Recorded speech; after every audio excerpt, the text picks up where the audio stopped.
आदरणीय नरेंद्र मोदी जी, मैं समीर कुमार शर्मा, अध्यक्ष एवं संस्थापक आचार सोसाइटी, इकोनॉमिस्ट एवं राष्ट्रीय लीडर, आपसे कुछ सवाल कर रहा हूँ। इस देश की संप्रभुता,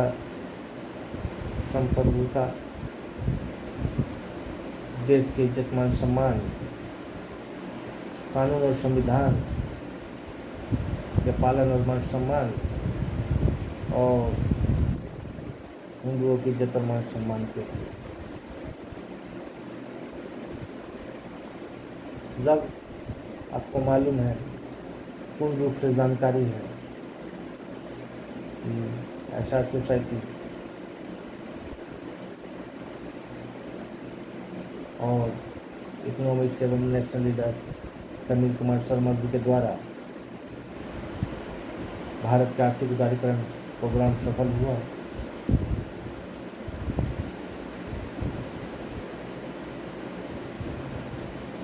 और साथ ही झारखंड प्रदेश में भारतीय जनता पार्टी के ऊपर एफआईआर है, गुंडागिरी, चोरी, बदतमीजी और बदमाशी और कई एक्ट लग रहे हैं। क्योंकि मैं आपको 2014 में सूचना दिया कि भारत के आर्थिक उदारीकरण कार्य योजना को सफलता की ओर मैं ले जा रहा हूँ।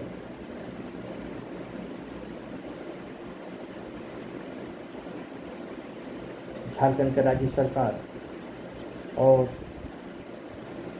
लगभग कई पार्टियों को भी पता है होगा, झारखंड में आपकी गवर्नमेंट तो रही नहीं, परंतु इसकी जिम्मेदारी डायरेक्ट केंद्र सरकार यानी आदरणीय नरेंद्र मोदी जी नहीं लेना चाहते हैं। आदरणीय नरेंद्र मोदी जी, केंद्र सरकार फॉर्च्यून की दुकान नहीं है।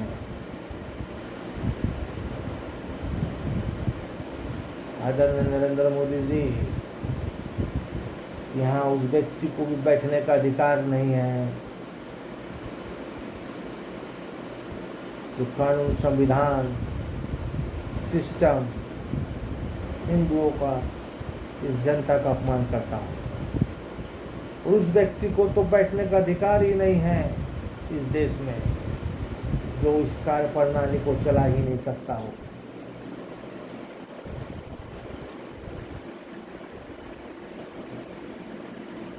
मैंने आपको पहले ही कहा कि आचार सोसाइटी इस देश में संपूर्ण रूप से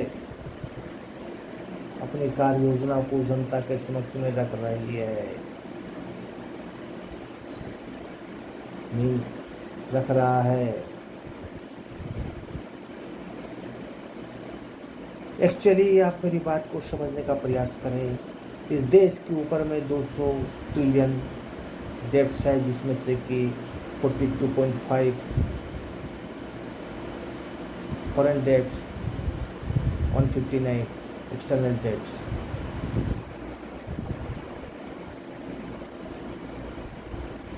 इस देश में उस कानूनी संवैधानिक बोलने का अधिकार दें जिससे कि इस देश में फर्क होता है, शिक्षा में फर्क होता है, कानून में फर्क होता है, शासन में फर्क होता है, सामाजिक रूप से फर्क होता है, यानी उत्थान होता है, जागरूकता आता है, समझदारी आता है। आप आदरणीय नरेंद्र मोदी अपने शासन व्यवस्था से आने वाले फिर नवीन रूपों को रोजगार से दूर कर रहे हैं, किसानों से, उन लड़कियों बच्चियों, उनके गृहिणियों को अपमानित कर रहे हैं। आप उन नौजवानों को धोखा दे रहे हैं जो पढ़ लिख करके काफ़ी मुश्किल से रोजगार मांगते हैं। आप धोखा दे रहे हो। आदरणीय नरेंद्र मोदी जी, आप उस देश के तमाम हिंदुओं को धोखा देते हो जो उस भगवान के ऊपर में विश्वास करना चाहता है और गर्व से कहता है कि हम हिंदू हैं। आदरणीय नरेंद्र मोदी जी, आप उस देश की जनता को धोखा देते हो जो इस देश में लोकतांत्रिक प्रक्रिया से कानून लाने की प्रक्रिया को बल देता हो। आप उस जनता को धोखा देते हो।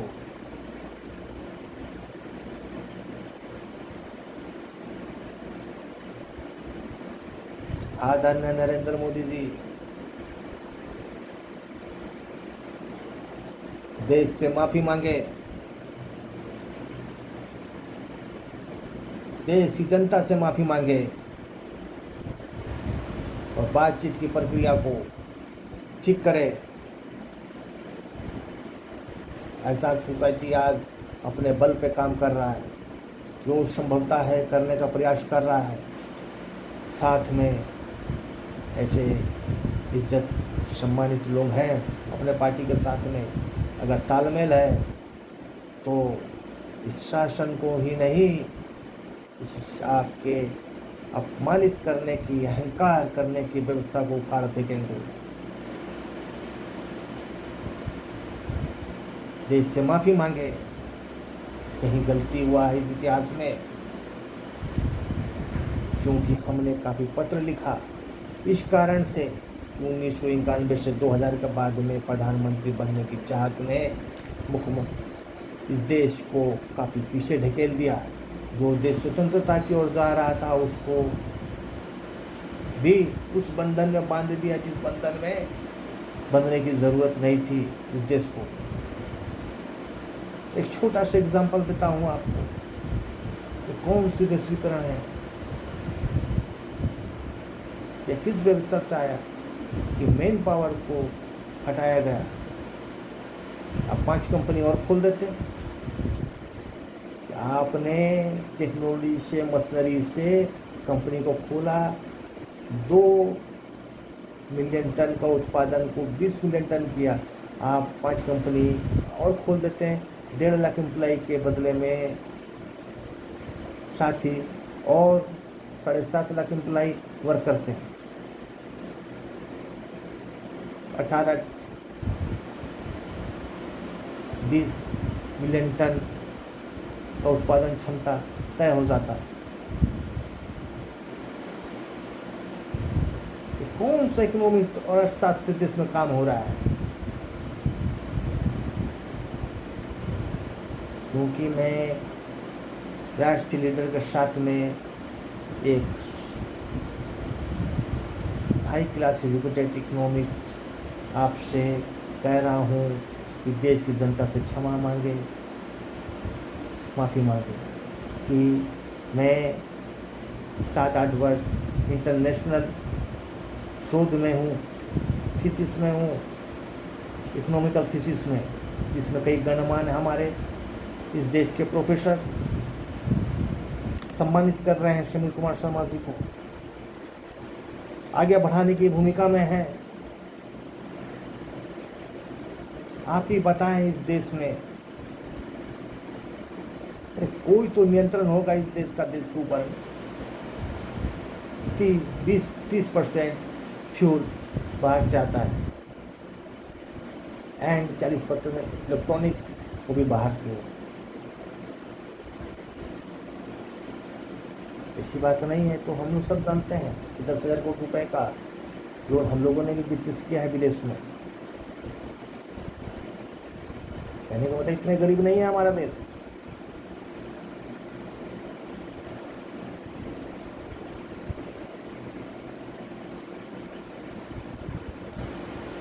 आपसे हमने सुरक्षा व्यवस्था, दिल्ली निवास, झारखंड निवास के लिए कहा और काफ़ी महत्वपूर्ण सुरक्षा परिवार को देने को कहा।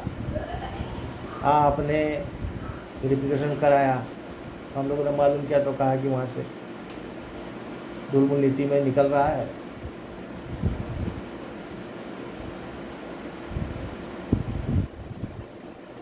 अरे हम लोग तो कौन सा नेता अपराध किए हैं, ना प्रधानमंत्री कर रहे हैं ना मुख्यमंत्री कर रहे हैं, लेकिन सुरक्षा व्यवस्था किस लिए, ये जनता को बताएं किस व्यवस्था से रहने की जरूरत है।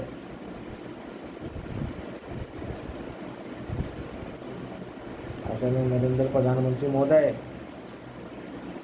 देश में भारत की आर्थिक उदारीकरण कंप्लीट हुई।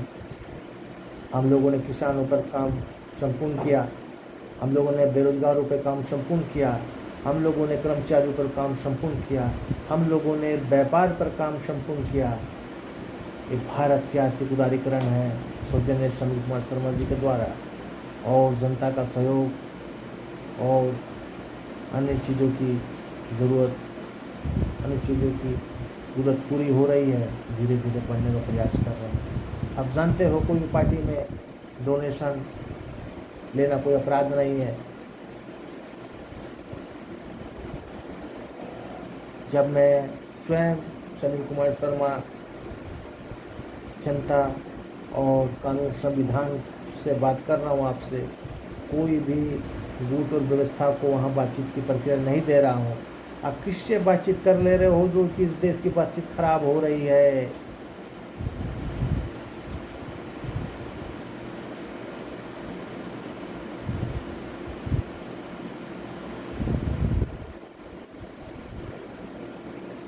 इस देश में 20 वर्षों बाद 170 से 180 करोड़ की आबादी होगी।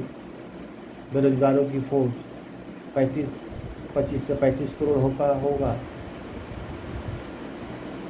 खाने और खाद्य सामग्री में सब्सिडीज देना मुश्किल होगा, चिकित्सा में प्रॉब्लम होगा। और आप जिस नीति से लोन के ऊपर में देश चलाने की प्रक्रिया को महत्व दे रहे हो, जैसे कि एक घर वाला 25,000 का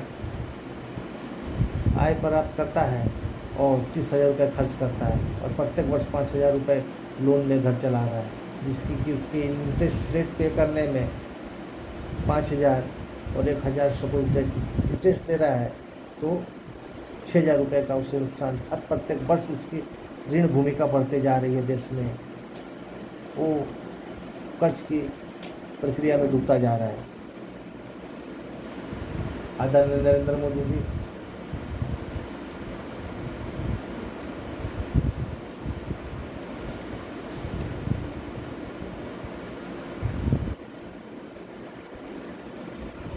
सबका सम्मान करें, परंतु 140 करोड़ जनता को संभालने के लिए योजना देने के लिए कानून और संविधान है। उस संवैधानिक कानून को माने और जनता से माफ़ी मांगे। कहीं आपने बड़ी भूल करी थी। 26 जनवरी 2017 जब मेरे मजले भाई ने रिपब्लिक डे के दिन उस दिन हमने मुखाग्नि दी थी। इस शासनकाल में आपकी अनदेखी नीति और संवैधानिक कार्य के लिए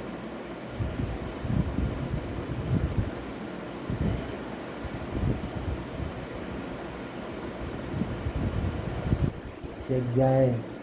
आदरणीय मोदी जी व्यवस्था को समझें। बेरोजगारों की फौज, कर्जखोरों की फौज, एक आपका इसमें तो बोल दे सकते हैं सब्सिडी राशन पर 50 करोड़ देने जा रहे हैं, लोगों को जोड़ने जा रहे हैं। देश अपना, नो प्रॉब्लम, बट ये देश चलेगा कैसे, आप बताएं। इस देश से माफ़ी मांगे और सोचे कि हम लोग क्या कर रहे हैं, क्योंकि आपको जानकारी देने का मतलब है सभी तरीके की कानूनी संवैधानिक प्रक्रिया ठीक हो जाना, किसी तरह का कोई रुकावट नहीं आना।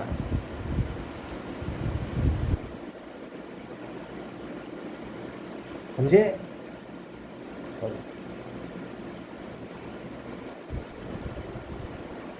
तो लोग पढ़ाई लिखाई एजुकेशन से बात कर रहे हैं, बट फिर भी इस देश को मजबूती से लाने में ऐसा सोसाइटी का बहुत बड़ा हाथ है। बस इतना ही कहना चाहूँगा कि इस देश में 360 ट्रिलियन व्यापार को दे रहा है ऐसा सोसाइटी, 7 से 15 ट्रिलियन का राजस्व ला रहा है, किसानों के लिए काफ़ी इनकम योजना है, रोजगारों को रोजगार है,